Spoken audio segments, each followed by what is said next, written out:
दिल्ली के शाहीन बाग से पूर्व विधायक आसिफ मोहम्मद खान पर केस दर्ज हो गया है। उन पर दिल्ली पुलिस के सब इंस्पेक्टर के साथ धक्का मुक्की और गाली गलौज करने का आरोप लगा है।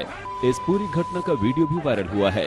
वीडियो में आसिफ खान एसआई से धक्का मुक्की करते देखे जा रहे हैं।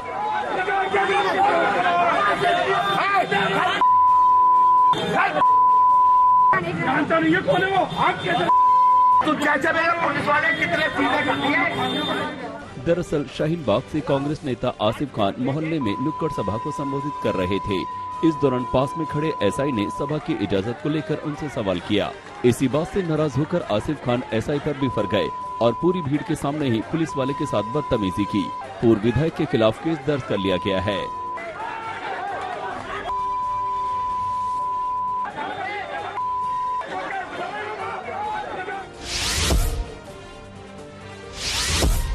श्रद्धा मर्डर केस में आज साकेत कोर्ट में आरोपी आफताब की पेशी होगी। 14 दिनों की पुलिस कस्टडी आज खत्म हो रही है। इस बीच अब तक हुए पॉलीग्राफी टेस्ट का एनालिसिस भी होगा, जिससे पता चलेगा कि क्या आफताब ने सवालों के जवाब में कुछ छुपाने की कोशिश की। सूत्रों के मुताबिक कोर्ट में पेशी से पहले श्रद्धा मर्डर केस में आज भी आफताब का पॉलीग्राफी टेस्ट हो सकता है।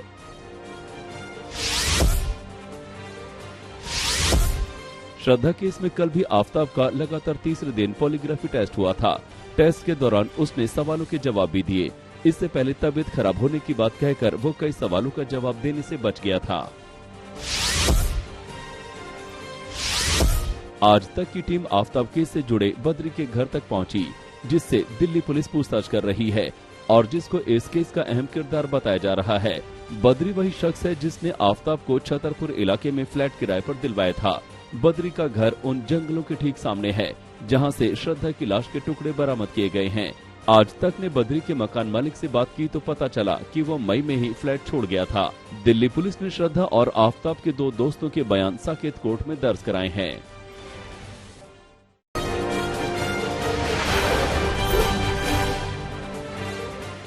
सुबह 10:30 बजे गांधीनगर में जेपी नड्डा बीजेपी का मैनिफेस्टो जारी करेंगे। इसको बीजेपी का संकल्प पत्र नाम दिया गया है। जेपी नड्डा के साथ भूपेंद्र पटेल और सीआर पाटिल भी मौजूद रहेंगे। कांग्रेस पहले ही घोषणा पत्र जारी कर चुकी है।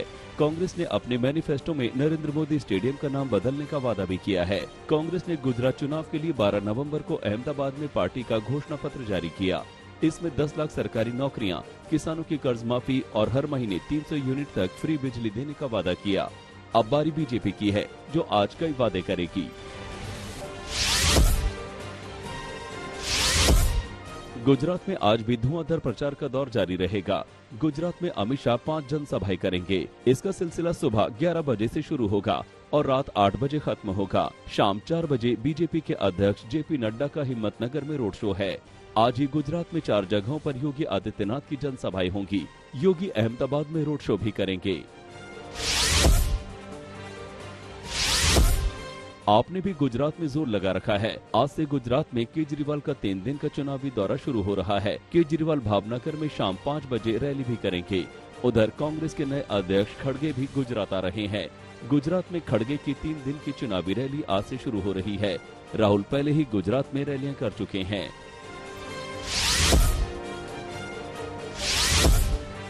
आज सुप्रीम कोर्ट में संविधान दिवस कार्यक्रम में प्रधानमंत्री मोदी शामिल होंगे। मोदी ई कोर्ट प्रोजेक्ट के तहत कई परियोजनाओं की शुरुआत भी करेंगे। ई कोर्ट प्रोजेक्ट काफी अहम है। इसमें virtual justice clock, just IS mobile app 2.0 digital court शामिल है। दरअसल ई कोर्ट प्रोजेक्ट वादियों और वकीलों के लिए न्यायिक प्रणाली को अधिक आसान बनाने का प्रयास है।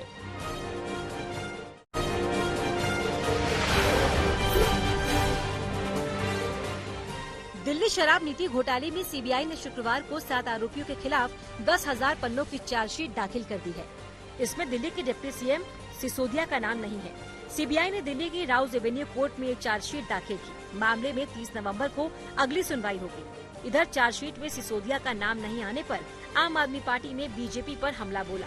आपने कहा कि सीबीआई की चार्जशीट बताती है कि डिप्टी सीएम मनीष सिसोदिया पर सारे आरोप फर्जी और मनगढ़ंत थे। बीजेपी को इसके लिए माफी मांगनी चाहिए।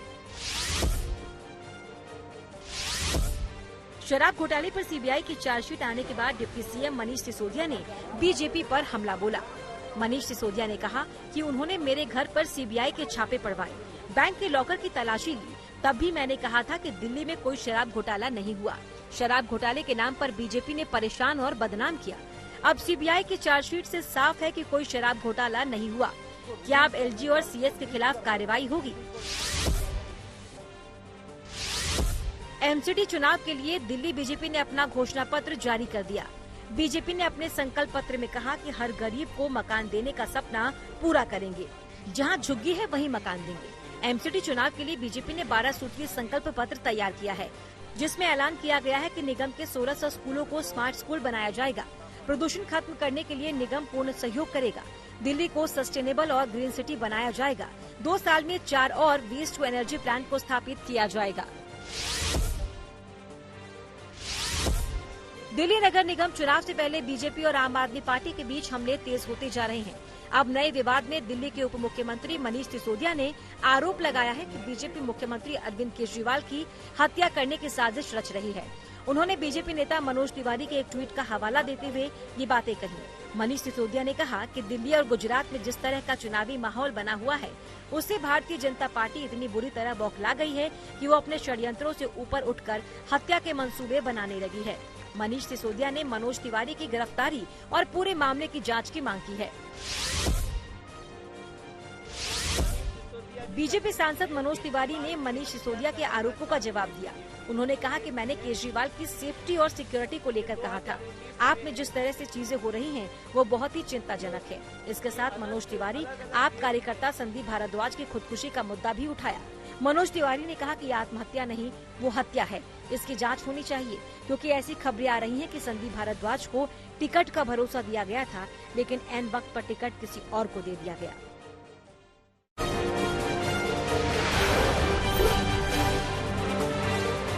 गुजरात के नंदोल में अमित शाह के रोड शो में लोगों का जबरदस्त हुजूम नजर आया। लोग बीजेपी के रंग में रंगे नजर आए। रोड शो के दौरान गृह मंत्री ने आज तक से खास बातचीत की और कहा कि पूरे गुजरात में बीजेपी को जन समर्थन हासिल है। नंदोल से पहले अमित शाह ने दाहोद और खेड़ा में चुनावी सभाओं को संबोधित किया। खेड़ा में अमित शाह ने कहा कि कांग्रेस हिंसा करने वाले असामाजिक तत्वों का समर्थन किया करती थी, जिसकी वजह से सूबे में अशांति थी, लेकिन 2002 के बाद गुजरात में शांति है। उन्होंने गोधरा कांड की भी चर्चा की। इस बीच सूरत में बीजेपी ने मतदाताओं तक पहुंचने के लिए बाइक रैली का आयोजन किया, जिसमें महिलाओं ने भी हिस्सा लिया। राहुल गांधी की भारत जोड़ो यात्रा के दौरान मध्य प्रदेश के खरगोन में बड़ा विवाद हो गया। बीजेपी का आरोप है कि भारत जोड़ो यात्रा के दौरान विवादित नारे लगाए गए। कांग्रेस ने जहां इसे बीजेपी की साजिश बताया, वहीं मध्य प्रदेश के मुख्यमंत्री शिवराज सिंह चौहान ने दोषियों के खिलाफ सख्त कार्रवाई की बात कही। इस बीच बीजेपी विधायक रामेश्वर शर्मा ने कहा कि राहुल गांधी वफादार नहीं है। ये वीडियो सामने आने के बाद राहुल गांधी को माफी मांगनी चाहिए। पीएम नरेंद्र मोदी ने दिल्ली में एक समारोह के दौरान कहा कि इतिहास को लेकर पहले जो गलतियां हुई, उन्हें अब देश सुधार रहा है। पीएम मोदी असम के अहोम साम्राज्य के जनरल लचित बरफुकन के 400वीं वर्षगांठ पर बोल रहे थे। इस दौरान पीएम मोदी ने कहा कि भारत का इतिहास सिर्फ गुलामी का इतिहास नहीं है, ये योद्धाओं का इतिहास है। भारत का इतिहास जय का है, वीरता का है, बलिदान का है, महान परंपरा का है। लचित का शौर्य मायने नहीं रखता क्या? इतिहास को लेकर पहले जो गलतियां हुई, अब देश उनको सुधार रहा है।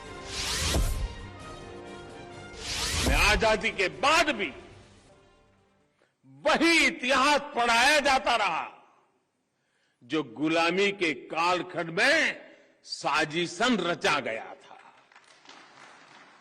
क्या देश के संस्कृति के लिए,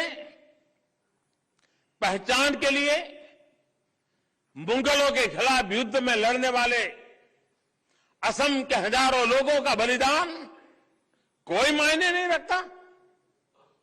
हम सब जानते हैं कि अत्याचारों से भरे लंबे कालखंड में अत्याचारियों पर विजय की भी हजारों गाथाएं हैं। दिल्ली हाईकोर्ट ने अपने एक आदेश में अभिनेता अमिताभ बच्चन की आवाज और तस्वीरों के अनाधिकृत इस्तेमाल पर रोक लगा दी। कोर्ट के आदेश में ये भी कहा गया है कि कोई व्यक्ति ऐसी किसी अन्य विशेषता का इस्तेमाल नहीं कर सकता, खास तौर पर अमिताभ बच्चन से मिलती जुलती हो। अमिताभ बच्चन ने व्यक्तित्व अधिकार की सुरक्षा को लेकर दिल्ली हाई कोर्ट में मुकदमा दायर किया था, जिस पर कोर्ट का ये फैसला आया है।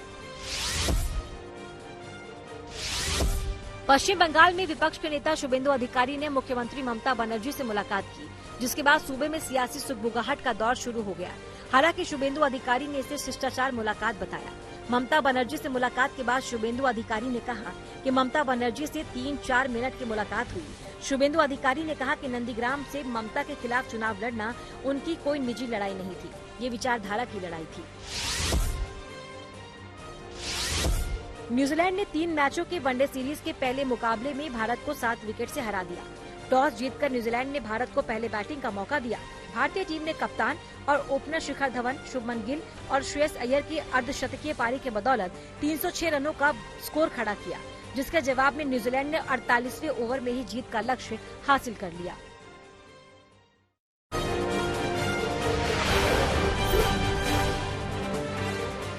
महाराष्ट्र के चंद्रपुर में वन एकेडमी की ओर से अनोखी पहल देखने को मिली। टॉकिंग ट्री नाम का मोबाइल ऐप बनाया है, जिससे पेड़ पर लगाए गए QR कोड स्कैन करने से पेड़ के बारे में पूरी जानकारी मिल जाएगी। जैसे पेड़ का नाम क्या है, पेड़ की उम्र क्या है, पेड़ के गुण क्या है, उसके उपयोग आदि के बारे में पूरी जानकारी मिलेगी। इसकी शुरुआत वन अकादमी से की गई है। सभी पर्यटन क्षेत्रों में भी पेड़ों पर QR कोड लगाया गया है। इस QR कोड का शुभारंभ वन अकादमी में राज्य के वन मंत्री सुधीर मुनगंटीवार ने किया है। खास बात यह है कि अब पेड़ इस QR कोड के जरिए अपने बारे में जानकारी खुद देगा। भोपाल में 10 साल के बच्चे का राहुल गांधी के लिए अनोखा प्यार देखने को मिला है। यश परमार नाम के बच्चे ने अपनी गुल्लक को राहुल गांधी के भारत जोड़ो यात्रा में देने को कहा। बच्चे के अनुसार राहुल गांधी को पैसे की कमी नहीं होनी चाहिए। पैसे की कमी से भारत जोड़ो यात्रा नहीं रुकनी चाहिए। यात्रा ऐसे ही चलती रहनी चाहिए।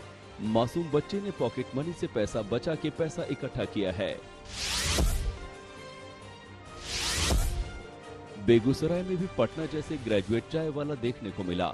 बैनर लगा छात्र ने चाय की दुकान खोली है, जहां लोग सुबह से शाम तक चाय का आनंद उठा रहे हैं। एक कॉलेज के पास ग्रेजुएट चाय वाला का बैनर लगाकर स्टॉल खोला है।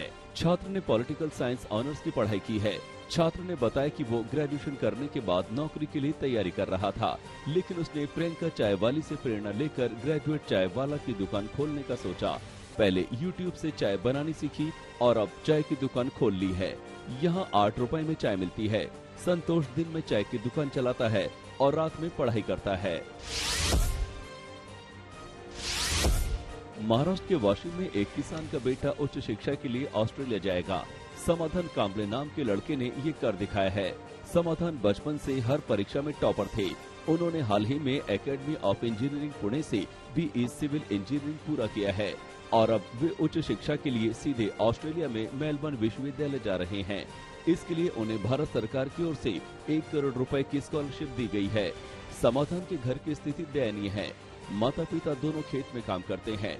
उनके पिता ने शहर में 4 एकड़ खेत खरीदा था, लेकिन बच्चों की शिक्षा के लिए खेत बेच दिया। समाधान के माता पिता कभी स्कूल नहीं गए, लेकिन फिर भी शिक्षा के महत्व को समझते हैं। झारखंड के लोहरदगा में बॉयफ्रेंड ने ही कर दी 20 साल की युवती की हत्या। आरोपी ने लाश की पहचान मिटाने के लिए उसके चेहरे को एसिड से जला दिया। युवती पिछले कुछ महीने से आरोपी के संपर्क में थी और मौत से पहले उसके साथ कहीं पर गई थी, पर लौटी नहीं। आरोपी ने हत्या कर लाश को पत्थर की खदानों के पास सुनसान जगह पर फेंक दिया। हालांकि जब घटना की चर्चा फैलने लगी, तब परिजनों ने पहुंचकर बेटी के कपड़ों से उसकी पहचान की। युवती के हाथ और गले पर रस्सी बंधे होने के निशान मिले, जिससे इस बात की संभावना जताई जा रही है कि हत्या के पहले दुष्कर्म भी हुआ। परिजनों ने आरोपी को फांसी की सजा देने की गुहार लगाई, क्योंकि परिवार को भी आरोपी से जान का खतरा है। राजस्थान के बाड़मेर में 20 साल की मूक बधिर दलित युवती के साथ गैंगरेप की वारदात सामने आई। दरअसल युवती खेत में बकरियां चराने गई थी। उसी दौरान बोलेरो में सवार बदमाशों ने दलित युवती को पकड़कर उसके साथ दुष्कर्म का प्रयास किया। वहीं ग्रामीणों को आता देख आरोपी मौके से फरार हो गए।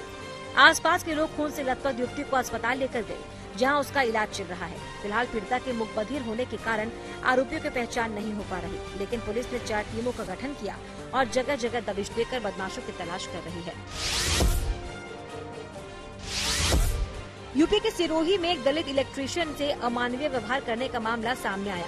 पीड़ित युवक को सिर्फ अपने काम के पैसे मांगने के लिए बुरी तरह प्रताड़ित किया गया। दरअसल युवक ने पैसे न देने पर पुलिस में शिकायत करने की बात कही थी, जिस पर गुस्सा होकर आरोपियों ने जूतों की माला पहनाकर उसके साथ बुरी तरह मारपीट की। इस दौरान अन्य युवक मारपीट का वीडियो बना रहे थे, जिसमें दलित युवक लगातार हाथ जोड़कर अपनी रिहाई की मांग कर रहा था। लेकिन बेखौफ आरोपी उसकी पिटाई करते रहे और वीडियो भी सोशल मीडिया पर पोस्ट कर दिया। वीडियो की जानकारी मिलते ही पुलिस ने मामले की गहनता से जांच शुरू कर दी।